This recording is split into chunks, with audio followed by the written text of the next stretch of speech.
Shalom keluarga IBC dimanapun Anda berada. Jumpa lagi bersama saya Tommy. Selamat datang dalam ibadah online pada hari Minggu tanggal 24 Januari 2021. Tema pada minggu ini yaitu iman teguh di tengah kesulitan, yang diambil dari Mazmur 11 ayat 1 sampai dengan ayat yang ke-7, yang sama-sama akan kita renungkan bersama dengan Pendeta Markus Haliman Wangsa. Jemaat IBC, mari kita siapkan hati kita, pikiran kita, bahkan tubuh kita untuk siap untuk memuji dan memuliakan Tuhan serta mendengarkan firman Tuhan dalam ibadah hari ini. Selamat beribadah, Tuhan Yesus memberkati. Kau selalu setia bersamaku. Shalom jemaat IBC. Shalom. Selamat hari Minggu, selamat berjumpa lagi dalam ibadah online pada hari Minggu ini. Siapa yang bersyukur hari ini kita bisa ibadah? Yes, kita masih bisa melewati hari Minggu ini kembali di tahun yang baru, dan kita bersyukur masih bisa menjalani kehidupan ini dengan pimpinan Tuhan. Amin. Amin. Tuhan begitu baik, sangat baik dalam hidup kita, dan marilah kita mau sama-sama menyembah Tuhan pada hari ini. Mari kita ambil saat teduh, kita mau berikan yang terbaik melalui pujian penyembahan kita. Mari kita sama-sama naikkan pujian. Bawa kepadamu Tuhan persembahanku ini. Biarlah tubuh kita, hidup kita menjadi persembahan yang hidup, persembahan yang kudus dan berkenan di hadapan Tuhan. Dengan sikap berdoa, mari bersama kita naikkan syukur kita. Sembah Tuhan.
Selain yang terbaik, inilah janji kami.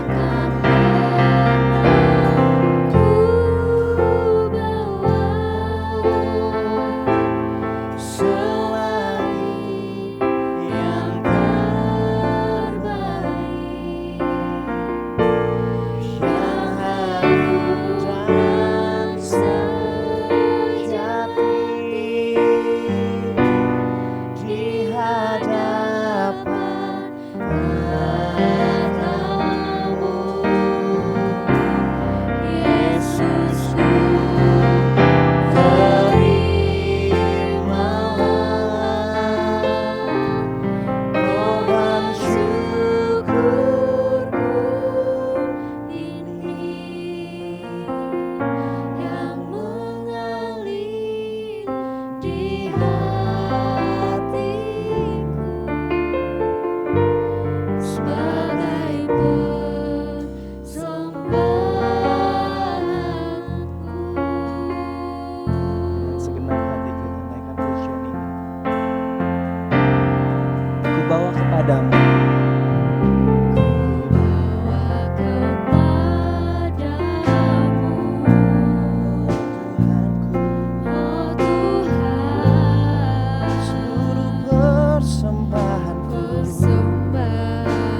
semua syukur kami Tuhan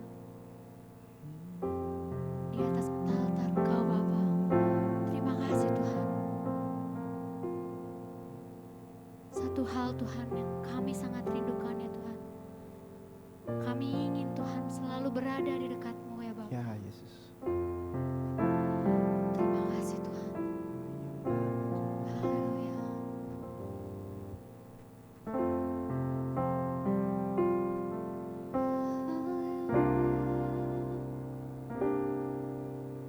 Satu hal yang ku rindu, berdiam di dalam tahta Engkau Bapa. Berdiam di dalam rumah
kemurahan-Mu Yesus. Kemurahan-Mu yang tak pernah terhitung untuk kami Tuhan.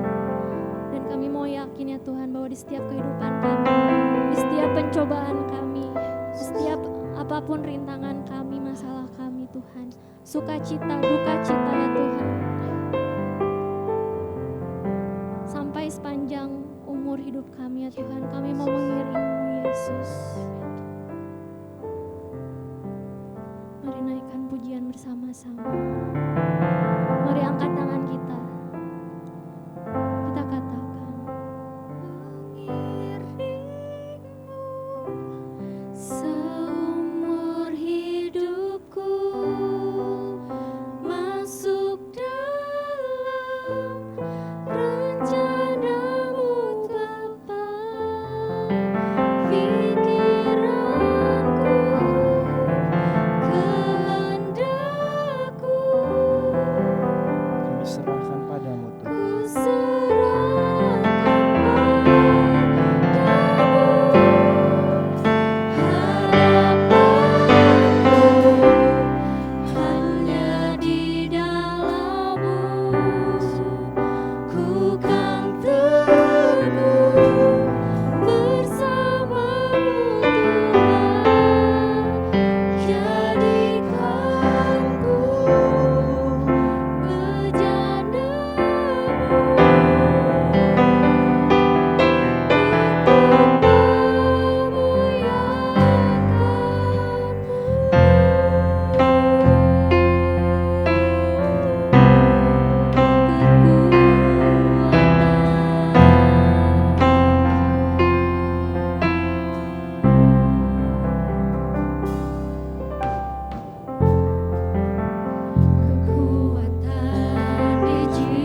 senantiasa bersama kami ya Tuhan, agar kami ya Tuhan bisa menerima firman-Mu ya Tuhan, menjadi tanah yang baik ya Tuhan, yang ditabur firman Tuhan. Terima kasih ya Bapa. Dalam nama Tuhan Yesus kami berdoa dan mengucap syukur. Haleluya. Amin.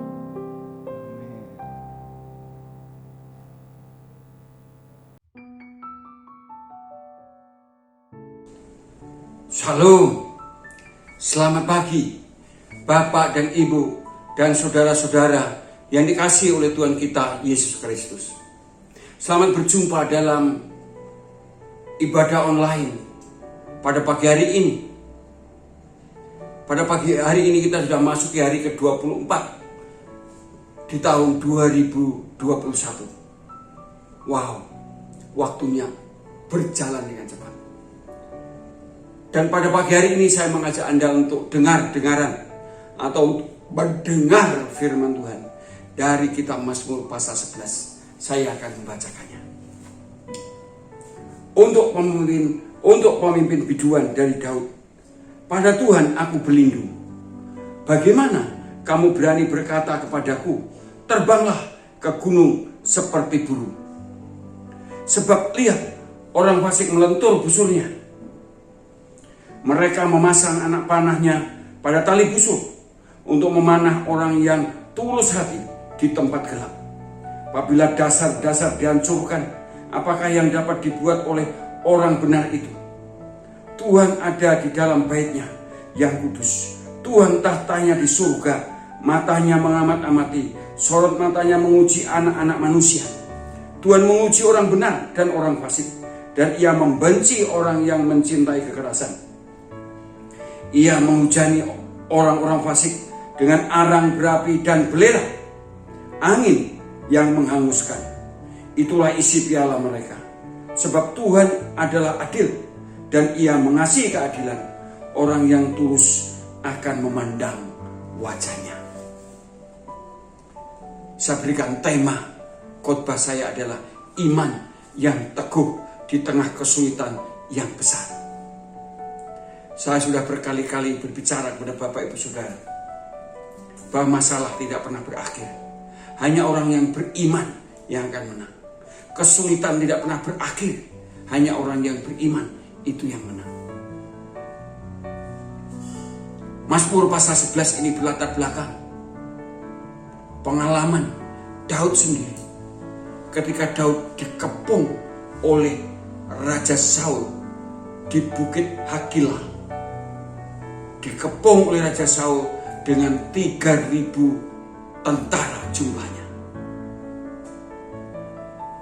Karena pada waktu itu orang dari padang gurun Sif itu memberi laporan kepada Saul yang di Gibea bahwa Daud berkemah di Bukit Hakilah. Lalu Saul kemudian mengerahkan 3.000 orang pilihannya untuk mengepung bukit itu. Dan pada waktu itu Daud sudah mendengar bahwa Saul sudah datang mengepung bukit itu. Saul sudah ada di padang belantara itu. Tapi rupanya Daud tidak mau lari dari masalah itu. Karena Daud mau berlindung pada Tuhan saja. Maka dikatakan di sini, pada Tuhan aku berlindung. Pada Tuhan aku berlindung. Jadi iman yang teguh di tengah kesulitan itu adalah iman yang sungguh-sungguh berlindung pada Tuhan. Dan tidak mau lari dari masalah itu, tapi berani menghadapi masalah itu. Itu sebabnya ayat tadi dikatakan, pada Tuhan aku berlindung. Bagaimana kamu berani berkata kepadaku, terbanglah ke gunung seperti burung. Ini kemungkinan perkataan dari perkataan Saul atau perkataan tentara-tentara Saul. Bagaimana Daud bisa lepas dari kepungannya? Silahkan kamu mau lari, silahkan lari. Mau seperti burung yang terbang, dari bukit satu ke bukit yang lain, dari poin satu ke poin yang lain. Ini para pemanah sudah siap. Wow, luar biasa saudara. Tapi Daud, orang yang berlindung pada Tuhan, maka Daud berkata, bagaimana mungkin kamu berkata, larilah. Bagaimana kamu berani berkata kepadaku, terbanglah ke gunung seperti burung. Wow. Bagaimana kau berkata supaya aku lari? Tapi juga kemungkinan besar adalah orang-orang di padang Gunung Sib itu yang baik dengan Daud dan memberitahu bahwa Daud bisa lari, bisa meninggalkan bukit itu. Karena mungkin mereka sudah tahu bahwa Saul berbaring dan tidur lelap. Tapi Daud tidak mau lari. Bahkan ketika mendengar Saul sudah mengepung bukit itu, Daud pun berkemas menuju tempat perkemahan Raja Saul. Dan pada waktu Daud di atas bukit itu melihat ke bawah, dan Saul sedang berbaring dan dikelilingi oleh 3.000 tentaranya. Wow, luar biasa saudara. Lalu Daud berkata kepada pengikutnya, siapa yang mau ikut saya? Lalu ada seorang bernama Abisai, saya mau ikut. Lalu Abisai itu dengan Daud pada malam, tengah malam turun saudara. Dan kemudian lihat mereka tertidur nyenyak. Lalu Daud berjalan melangkahi orang-orang tidur itu bersama Abisai sampai ke tempatnya Saul dan mengambil tombak dan kendinya Saul. Seperti dikatakan di dalam ayat 12 dari kitab 1 Samuel pasal 26. 1 Samuel pasal 26 saudara. Ayat yang 12 mengatakan demikian. Kemudian Daud mengambil tombak dan kendi itu dari sebelah kepala Saul. Lalu mereka pergi. Tidak ada yang melihatnya, tidak ada yang mengetahuinya, tidak ada yang terbangun. Sebab sekaliannya tidur karena Tuhan membuat mereka tidur nyenyak. Tidak ada yang bangun, tak ada yang tahu, tak ada yang mendengar, tak ada yang lihat. Karena Tuhan membuat tidur nyenyak. Lalu Daud pergi lagi ke bukit saudara. Dan kemudian setelah di bukit dengan jarak yang cukup jauh, Daud berteriak saudara kepada Abner panglima perangnya. Hai Abner, apa yang kamu lakukan itu? Itu kalau bahasa saya itu. Kamu itu tidak baik berbuat seperti itu. Kamu tidak bisa menjaga orang yang diurapi Allah, Tuhanmu itu. Itu ada orang yang mau membunuh Tuhanmu, tapi kamu tidak tahu. Lihat itu. Di mana tombak Tuhanmu? Di mana kendi?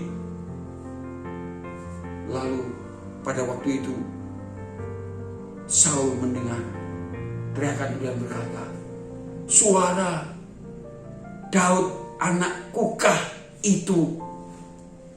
Dan kemudian terjadi dialog di atas dan di bawah, ya pasti keras suaranya saudara. Dan dalam dialog itu intinya Daud berkata, Tuanku, kalau aku mau, nyawamu sudah diserahkan kepadaku. Nyawamu sudah diserahkan kepadaku. Bahkan untuk yang kedua kalinya.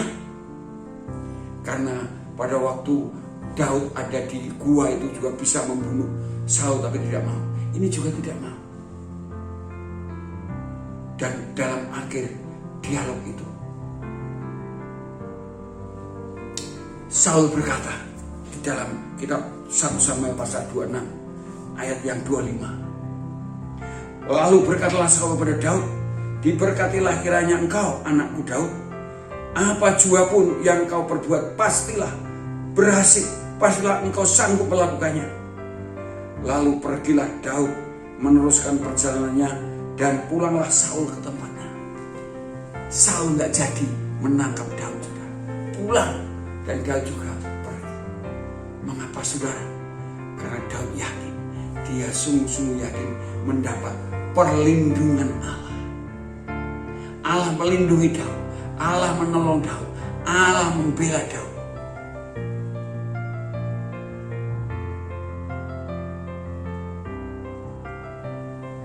Karena Daud berlindung pada Tuhan. Dan yang kedua,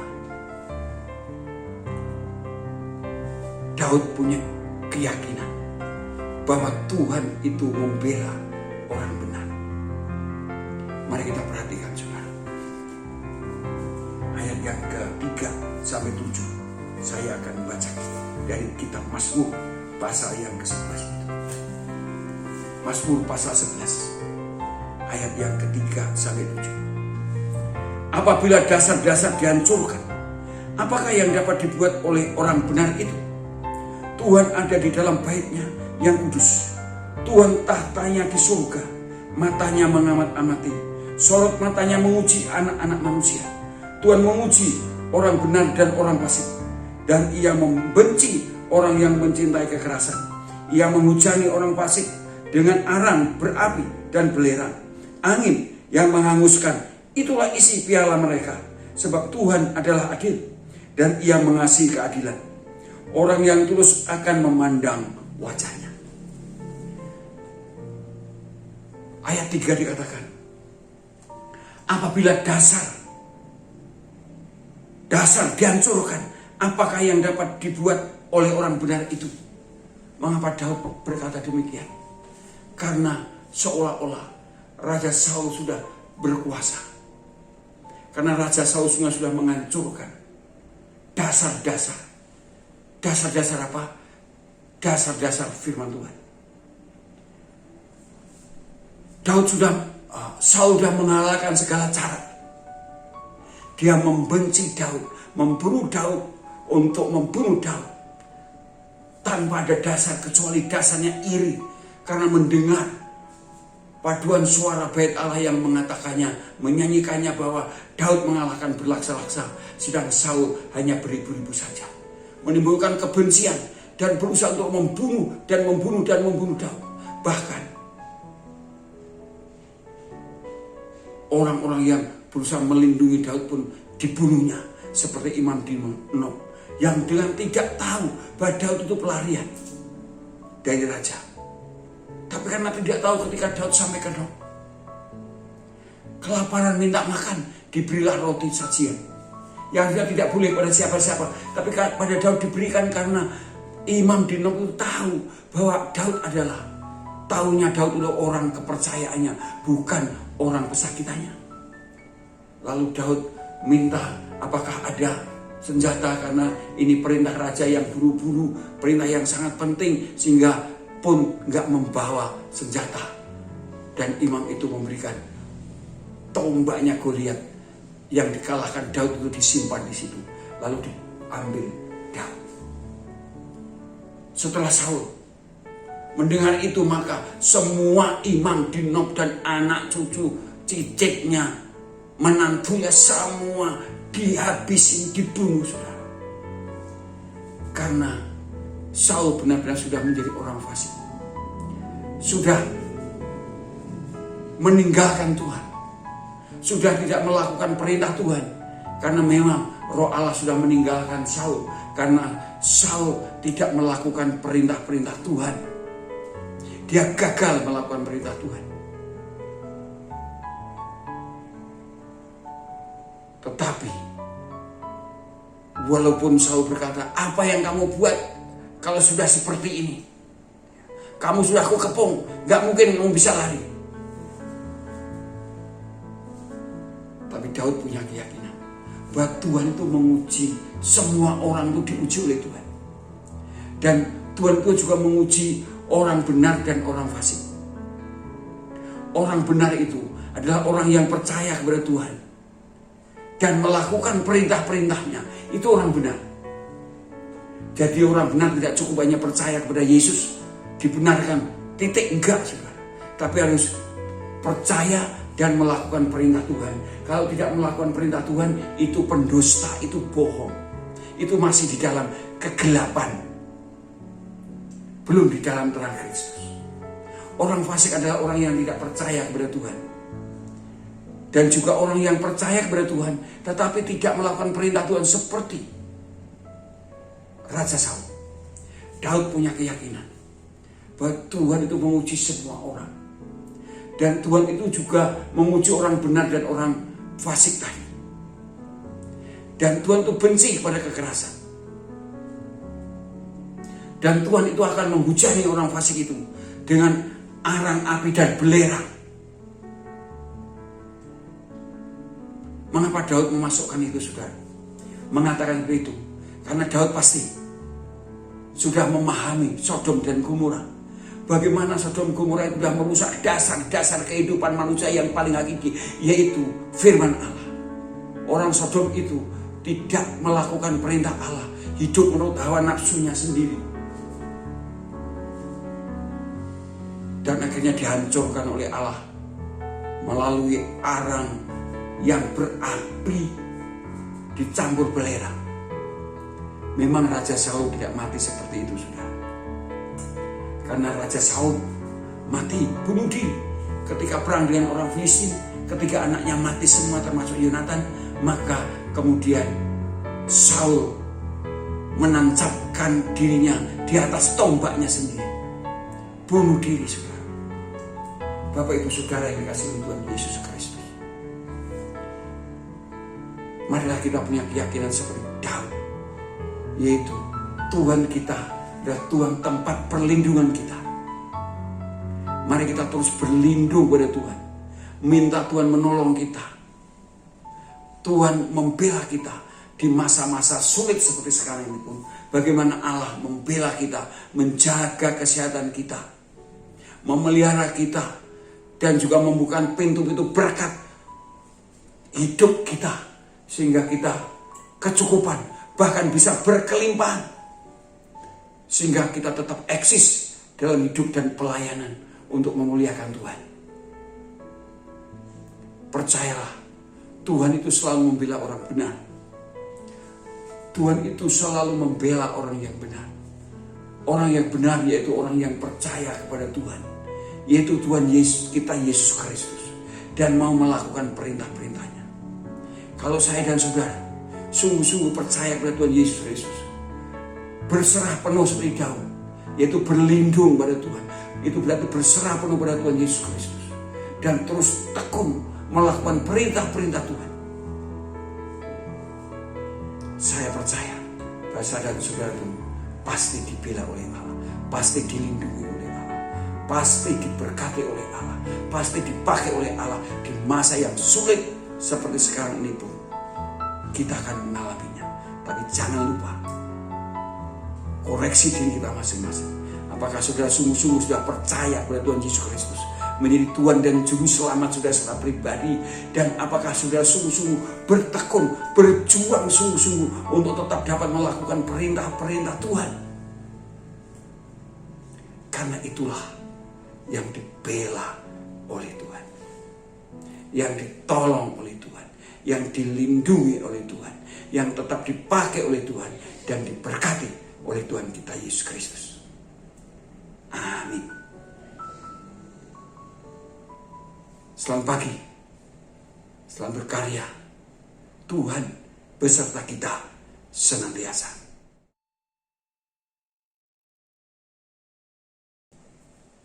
Setelah kita mendengar firman Tuhan, marilah kita mengakhiri seluruh rangkaian ibadah pada pagi hari ini. Dan mari kita berdoa, doa syafaat dan doa berkat. Mari kita tunduk kepala. Bapa yang di surga, terima kasih Bapa, Engkau sudah memimpin ibadah ini dari awal sampai akhir. Dan sebelum kami mengakhiri ibadah ini, kami berdoa supaya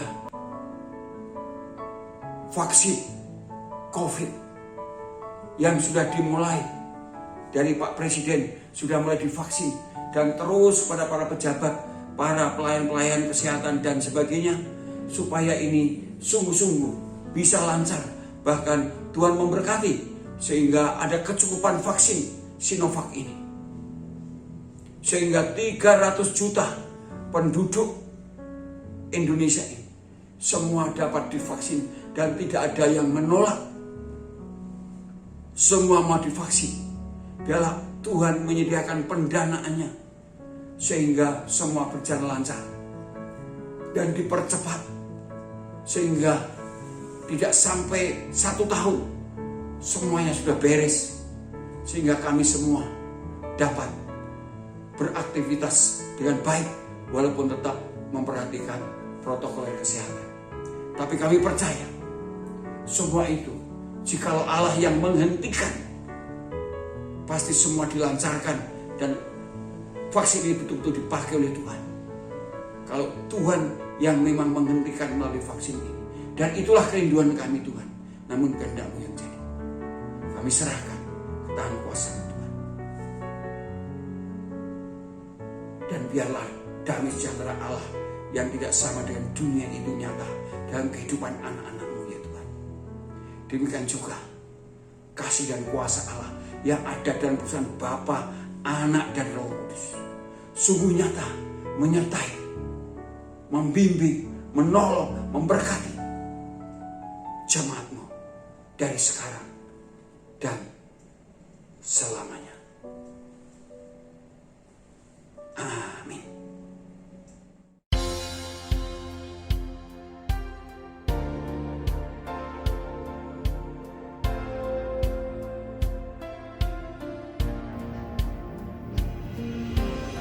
Semoga ibadah online pada minggu ini dapat memberkati kita semua. Pada kesempatan kali ini, izinkan saya untuk memberikan beberapa informasi terkait kegiatan di IBC. Yang pertama, IBC mengucapkan selamat ulang tahun kepada Bapak, Ibu, Saudara-saudari yang berulang tahun di minggu ini. Kiranya Tuhan Yesus memberkati. Yang kedua, update terus kerohanian kita setiap pagi dengan mengakses embun sorgawi renungan pagi keluarga IBC yang rilis setiap pukul 5 pagi hari melalui YouTube channel atau WhatsApp grup IBC. Yang ketiga, bagi IBC Kids, jangan lupa untuk beribadah secara online setiap hari Minggu pada pukul 8 pagi melalui YouTube channel IBC. Para orang tua diharapkan dapat mendampingi buah hatinya dalam pertumbuhan rohani melalui ibadah online ini. Yang terakhir, persembahan dan persepuluhan dapat Anda masukkan ke dalam kotak yang sudah tersedia di gereja, atau Anda dapat mentransfer ke nomor yang tertera pada layar kaca Anda. Bagi Bapak Ibu Saudara-saudari yang rindu ingin didoakan, Anda dapat mengirimkan permohonan doa Anda melalui nomor WhatsApp yang tertera pada layar kaca. Demikian ibadah online pada minggu ini. Tetap sehat dan Tuhan Yesus memberkati kita semua. Sampai jumpa.